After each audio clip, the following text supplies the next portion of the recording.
AKGയെ കൊണ്ട് ഹരിജൻ നരിക്കുട്ടിയാണ് നീ എന്ന് പറയിപ്പിച്ച കല്ലയൻ പൊക്കുടന്റെ ജീവിതകഥ അല്ലെങ്കിൽ ആത്മകഥാംശമാണ് എൻ്റെ ജീവിതം.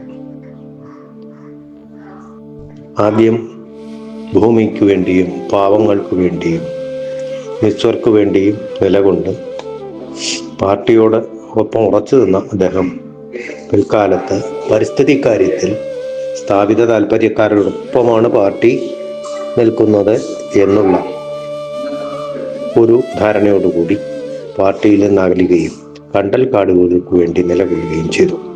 അദ്ദേഹം പറയുന്നത് കണ്ടൽ കാടുകൾക്കിടയിൽ വസിക്കുന്ന ചെറുജീവികൾ, മത്സ്യങ്ങൾ ഉൾപ്പെടെയുണ്ട്.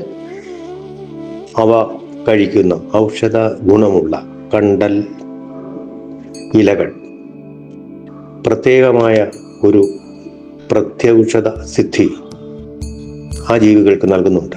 അവയെ കഴിക്കുന്നത് കൊണ്ടാണ് അതിനടുത്ത് താമസിക്കുന്ന നിർധനരായ ആൾക്കാർക്ക് ഒരു വിധത്തിലുള്ള അസുഖങ്ങളും ഉണ്ടാകാത്തത് എന്നും അദ്ദേഹം പറയുന്നു. അതിനുദാഹരണമാണ് താൻ തന്നെ എന്നും അദ്ദേഹം പറയുന്നുണ്ട്. കണ്ടൽ വിത്തുകൾ ശേഖരിച്ച് നട്ടുപിടിപ്പിച്ച് അവ നിലനിർത്താൻ വേണ്ടി പൊരുതേണ്ടി വന്ന ആളാണ് ഇദ്ദേഹം. സ്ഥാപിത താല്പര്യക്കാരെന്ന് പറയുമ്പോൾ ഇവിടെ കൃഷിഭൂമിയാക്കാൻ ശ്രമിച്ചവരുണ്ട്. അതേതെങ്കിലും ജാതിയോ മതമോ അല്ല, ഒരുതരം ജന്മിത്ത വ്യവസ്ഥിതി.